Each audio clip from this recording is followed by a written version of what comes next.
እንኳን ወደ ውይይታችን በደህና መጣችሁ። በዛሬው ውይይታችን በታሪክ ውስጥ እጅግ ወሳኝ ከሆኑ ጥያቄዎች አንዱን እንመረምራለን። ይሄ በማቴዎስ ወንጌል ምዕራፍ 16 ላይ የኢየሱስ ለደቀ መዛሙርቱ ያቀረበው ጥያቄ ነው። እናንተስ እኔን ማን እንደሆንኩ ትላላችሁ? አዎ፣ ይህ ጥያቄ የክርስቲያናን እምነት ብቻ ሳይሆን እኮ የምዕራቡን ዓለም ስልጣኔ ጭምር የቀረጸ ነው። የውይይታችንም ትኩረት የሚሆነው ለዚህ ጥያቄ በተሰጠው ዝነኛ ምላሽ ላይ ነው።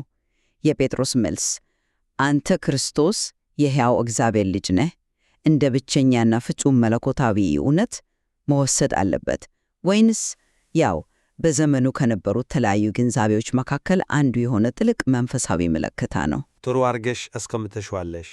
እኔ መከራከረው የጴጥሮስ ምላሽ ከሰው አእምሮ ያልፈለቀ የኢየሱስን ልዩ መለኮታዊ ማንነት የሚያረጋግጥ እና ለሰው ልጅ መዳን መሰረት የሆነ ሰማያዊ መገለጥ ነው በሚለው አቋም ላይ ቆሜ ነው። እኔ ደግሞ ከዚህ በተለየ መልኩ ነው የማየው።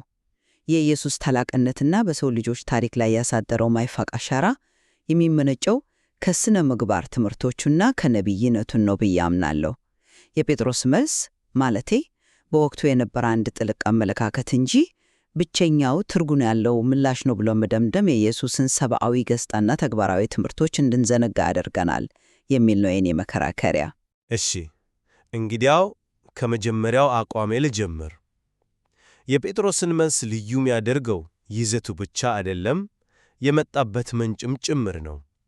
ኢየሱስ ወዲያውኑ የዮና ልጅ ሲሞን ሆይ ብፁዕ ነህ፣ ይህን የገለጠልህ በሰማያት ያለው አባቴ እንጂ ሥጋና ደም አይደለምና በማለት ያረጋግጣል።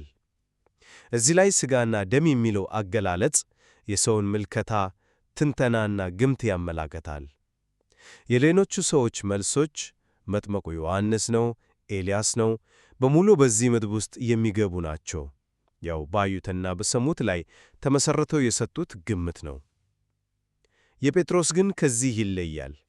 እዚህ ላይ ላቋረጠህ፣ የሌሎቹን መልሶች እንደ ተራ ግምት ማየት ትክክል ነው። እስቲ በወቅቱ የነበረውን ሁኔታ እናስታውስ። እስራኤል በሮም አገዛዝ ስር ነበረች። ሕዝቡ ደግሞ ከዚህ ጭቆና ነጥላ የሚያወጣቸውን መሲህ ይጠባበቅ ነበር። ይህም መሲህ ደግሞ እንደ ሙሴ ያለ ነቢይ ወይም እንደ ዳዊት ያለ ንጉሥ ይሆናል የሚል ጥልቅ እምነት ነበራቸው። ስለዚህ ኢየሱስን ከኤልያስ ወይም ከሌሎች ነቢያት ጋር ማነጻጸራቸው ለእርሱ ያላቸውን ከፍ ያለ አክብሮት እና ተስፋ የሚያሳይ እንጂ ማንነቱን ዝቅ ለማድረግ የታለመ አልነበረም። ነቱሺ ትክክል ነው። አዎ አክብሮታቸውን ያሳየበት መንገድ ነው ብሎ መውሰድ ይቻላል። ነገር ግን እኔ የሚያተክረው ኢየሱስ ራሱ በሰጠው ምላሽ ላይ ነው። የጴጥሮስን መልስ ከነዚህ ሁሉ ለይቶ ከሰማይ የተገለጠ ሲለው በመካከላቸው የጥራት እንጂ የደረጃ ልዩነት ብቻ ለመኖሩን ያሳየ። እስቲ የተጠቀመባቸውን ቃላት እንመልከት። አንተ ክርስቶስ ሲል መሲህ ወይም የተቀባ ማለት ነው። ሕዝቡ ለዘመናት ሲጠበቀው የነበረውን ንጉሥና አዳኝ። ከዛ ደግሞ የሕያው እግዚአብሔር ልጅ ይላል። ይህ አገላለጽ በዘመኑ የነበሩትን ግሪኮችና ሮማውያን ያምለኳቸው ከነበሩት ከሞቱ አማልክት በተቃራኒ የእስራኤል አምላክ ሕያው መሆኑን ያበስራል። ከሁሉም በላይ ግን የእግዚአብሔር ልጅ ሚለው አገላለጽ ከአብ ጋር ያለውን ልዩ ፍጥራዊና መለኮታዊ ግንኙነት የሚያሳይ ይህ የክርስትና እምነት ማዕዘን ድንጋይ ነው። ያለዚህ መሠረት ሁሉም ነገር ይናዳል። እኔ ከሌላ አቅጣጫ ነው የማየው። የእግዚአብሔር ልጅ የሚለው አገላለጽ በአይሁድ ባህል ውስጥ ከእኛ ዘመን ትርጉም የተለየ ይዘት ነበረው። ለምሳሌ በመዝሙር 2 ቁጥር 7 ላይ እግዚአብሔር ለዳዊት ሥርወተ መንግሥት ንጉሥ አንተ ልጄ ነህ እኔ ዛሬ ወለድሁ ይላል። ይህ የሚያሳየው የእግዚአብሔር ልጅ የሚለው ሹመት ለእስራኤል ንጉሥ የሚሰጥ የክብርና የሥልጣን ስያሜ እንደነበር ነው። እስራኤል እንደ ሕዝብም የእግዚአብሔር ልጅ ተብላ ትጠራ ነበር። ስለዚህ ጴጥሮስ ይህንን ቃል ሲጠቀም ኢየሱስ ያለ ዘመናት ሲጠበቅ የነበረው እውነተኛው ንጉሥና የመሲህነት ሚና ያለው ሰው መሆኑን ለመግለጽ የተጠቀመበት ኃይለኛ ዘይቤ ነው ብሎ ማሰብ ይቻላል። ይህንን ወደ ፍጹም መለኮታዊ ማንነት መውሰድ የቃሉን ታሪካዊና ባህላዊ አገባብ ችላ እንድንል ያደርገናል። በቃ ዋናው ትኩረታችን ሊሆን የሚገባው ኢየሱስ በምድር ላይ ባስተማራቸው ትምህርቶችና በኖረው ሕይወት ያመጣው የሥነ ምግባር አብዮት ላይ ነው። የምትየውን ተረጃለሁ። የእግዚአብሔር ልጅ የሚለው ቃል በብሉይ ኪዳን የተለያየ አገባብ እንደነበረው አልክድም። ነገር ግን ኢየሱስ ራሱ ይህንን ቃል የተጠቀመበትና የኖረበት መንገድ ከዚህ ሁሉ ይለያል። ንጉሥ እንደ እግዚአብሔር ልጅ ሲጠራ በጉድፈቻ ወይም በሹመት ያገኘው የክብር ስም ነው። ኢየሱስ ግን ከአብ ጋር ስላለው ግንኙነት ሲናገር እኔና አብ አንድ ነን፣ እኔን ያየ አብን አይቷል፣ ፍጹም የተለየና ተፈጥሯዊ ግንኙነትን ያመለክታል። ታዲያ ኢየሱስ ሥጋና ደም አልገለጠልህም ሲል ምን ማለቱ ነው? የጴጥሮስ መልስ በታሪክ ጥናት ወይም በባህላዊ ንጽጽር ሊደረሰበት የሚችል አልነበረም እያለ ነው። ይህ ከሰው ልጅ የመረዳት አቅም በላይ የሆነ መለኮታዊ እውነት ነው። ቆይ ግን መገለጥ የሚለውን ቃል የግድ ከተፈጥሮ በላይ እንደሆነ አድርገን መተርጎም አለብን? እስቲ እንዲህ ብለን እናስብ። ጴጥሮስ ለ3 ዓመታት ከኢየሱስ ጋር ኖሯል። ተራሮችን ሲወጣ፣ ባህር ሲሻገር፣ ድውያንን ሲፈውስ፣ ኃያላንን ሲገስጽ አይተዋል። ይህ ሁሉ ልምድ ተጠራቅሞ በአንድ ቅጽበት ወደ ጥልቅ የመንፈስ መረዳት ወይም ብርሃን ሊያመራ አይችልም? ልክ አንድ ሳይንቲስት ለዓመታት በሠራው ምርምር ላይ በድንገት ዩሬካ እንደሚለው ማለት ነው። አባቴ ገለጸልህ መባሉ ይህ መረዳት ከላይ የመጣ መነሳሳት አለውና እውነተኛ መሆኑን የሚያረጋግጥ እንጂ የግድ ከተፈጥሮ በላይ በሆነ መንገድ የተላለፈ ምስጢር ነው ማለት ላይሆን ይችልም። ኢየሱስ ያደነቀው የጴጥሮስን ልብ እና የመረዳቱን ጥልቀት ነው።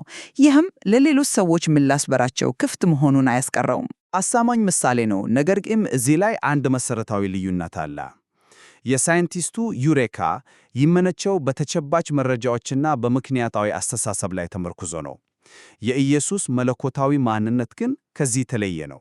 በምልከታ ብቻ ሊደረስበት አይችልም። ለዚህ ነው ጳውሎስ የመስቀሉ ቃል ለሚጠፉት ሞኝነት ነው የሚለው። በሰውኛ ጥበብ ሲታይ አንድ የተሰቀለ ሰው የዓለም አዳኝ ነው ማለት እብደት ነው። ስለዚህ የጴጥሮስ ምላሽ ከሰው ልምድና ምልከታ የዘለለ መለኮታዊ ጣልቃ ገብነትን የሚጠይቅ እምነት ዝላይ ነው። ይህንን መገለጥ ወደ ጎን ትተን በኢየሱስ ስነ ምግባራዊ ትምህርቶች ላይ ብቻ ብናተክር የክርስትናን ዋና ልብ እየሳትን ነው። እዚህ ላይ ነው የማልሰማው። አንተ የክርስትና ልብ የምትለው ስነ መለኮታዊ ቀመር ላይ ተመሰረተ ነው። እኔ ደግሞ የክርስትና ልብ ያለው በተግባር በሚገለጥ የሕይወት ለውጥ ላይ ነው እላለሁ። ኢየሱስ ስለ ፍቅር፣ ስለ ይቅርታ፣ ስለ ድሆችና ስለ ተገፉ ሰዎች መቆም ያስተማራቸው ትምህርቶች በራሳቸው አብዮታዊና ሕይወት ለዋች ናቸው። እስቲ አንድ ጥያቄ ልጠይቅህ። አንድ ሰው የኢየሱስን ማንነት በተመለከተ ስነ መለኮታዊ ትክክለኛ ያለው መልስ ሳይኖረው ነገር ግን ሕይወቱን ሙሉ በተራራው ስብከት መሰረት ቢኖር ይህ ሰው የኢየሱስ ተከታይ አይደለም ማለት ይቻላል? ለምሳሌ ኢየሱስ ራሱ እምነቱን ያደነቀውን የመቶ አለቃ ስብ የመቶ አለቃው አንተ ክርስቶስ የሕያው እግዚአብሔር ልጅ ነህ አላለም። ነገር ግን በኢየሱስ ስልጣንና ኃይል ላይ ፍጹም እምነት ነበረው። ኢየሱስ ያደነቀው ይህንን ተግባራዊ እምነቱን እንጂ ስነ መለኮታዊ ትክክለኛነቱን አልነበረም። በጣም ጥሩ ጥያቄ ነው። የመቶ አለቃው እምነት በእርግጥ አስደናቂ ነው። ነገር ግን ያ እምነት ያረፈው በማን ላይ ነው? በቃሉ ብቻው እንኳን በሽተኛን መፈወስ በሚችል ሰው ላይ ነው። ያ ሥልጣን ከየት የመጣ ነው? ከታላቅ መምህርነት፣ ከነቢይነት አይመስለኝም። የትምህርቶቹ ኃይል የሚመነጨው ከማንነቱ ነው። ኃጢአትህ ተሰርዮልሃል ለማለት ሥልጣን ያለው ማን ነው?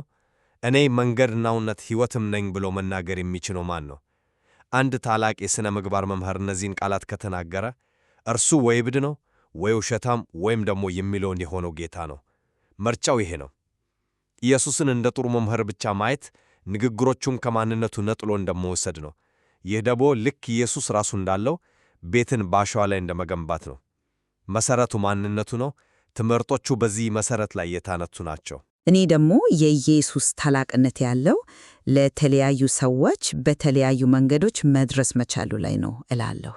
እናንተስ እኔን ማን ትሉኛላችሁ የሚለው ጥያቄ ራሱ ግላዊ ምላሽን የሚጠይቅ ነው። አንድ ሰው ከራሱ የሕይወት ተሞክሮ ተነስቶ ኢየሱስ ለተጨቆኑት ነፃነትን፣ ለታሰሩት መፈታትን ያወጀ አብዮተኛ ነው ብሎ ቢመልስና ሕይወቱን በዚህ መርህ መሠረት ቢመራ ይህ እጅግ ትርጉም ያለውና ሕይወት ለዋጭ ምላሽ ነው። የጴጥሮስ መልስ በቤተ ክርስቲያን ታሪክ ውስጥ ማዕከላዊ ቦታ መያዙ እውነት ነው። ነገር ግን ይህ ሌሎች ትርጉም ያላቸውን ምላሾች ውድቅ ያደርጋል ማለት አይደለም። ምናልባት የጥያቄው ዋና ዓላማ አንድ ወጥ የሆነ ስነ መለኮታዊ መልስ ማስገኘት ሳይሆን ያንዳንዱ ሰው ከኢየሱስ ጋር ያለውን ግላዊ ግንኙነት እንዲመረመርና በሕይወት ውስጥ ምን ትርጉም እንዳለው እንዲወስን መጋበዝ ይሆን። ግላዊ ምላሽ እንደሚጠይቅ እስማማለሁ። ነገር ግን እውነት አንጻራዊ አይደለም። መንገዱ የኔ ላይን ሲል ሌሎች መንገዶች ወደ መድረሻው እንደማያደርሱ የተናገረ ነው። ስለዚህ ጥያቄው ግላዊ ቢሆንም መልሱ ግን የዘላለም ሕይወትና ሞት ጉዳይ ነው። ኢየሱስን እንደ አዳኝና የሕያው እግዚአብሔር ልጅ አድርጎ መቀበል የባሕሪ ለውጥን፣ መንፈሳዊ ዳግም መውለድና ዘላለማዊ መዳንን ያረጋግጣል። ከዚህ ውጭ ያሉት መልሶች ምንም ያህል ቅን ቢሆኑም ያልተሟሉና የመጨረሻውን ግብ የማይመቱ ናቸው። ሕይወት ለውጥ የምንለው ነገር ስሩ መለኮታዊ ኃይል ከሌለው በሰው ጥረት ላይ ብቻ የተመሠረተ የሥነ ምግባር ማሻሻያ ይሆናል። ይህም በፈተና ጊዜ ሊዘልቅ አይችልም። ያልተሟላ የሚለው ቃልህ ትኩረቴን ስቦታ። ምናልባት የትኛውም ሰብአዊ ምላሽ ሙሉ በሙሉ የተሟላ ላይሆን ይችላል። የጴጥሮስ መልስ እንኳን ምንም ያህል በመገለጥ የተደገፈ ቢሆንም ወዲያውኑ ኢየሱስ ስለሚመጣው መከራና ስቅለት ሲናገር ጴጥሮስ ይህ አይሁንብህ ብሎ ሲከለክለው እናያለን። ይህ የሚያሳየው መለኮታዊውን ማንነት ተረድቻለሁ ብሎ ሲያስብ እንኳን የዚያ ማንነት ሙሉ ትርጉም እንዳልገባውን፣ ስለዚህ ምናልባት ትክክለኛው መንገድ ትክክለኛውን መልስ አግኝቻለሁ ብሎ መደምደም ሳይሆን የኢየሱስን ማንነት ለመረዳት በሚደረግ የማያቋርጥ ጉዞ ውስጥ መኖር ነው።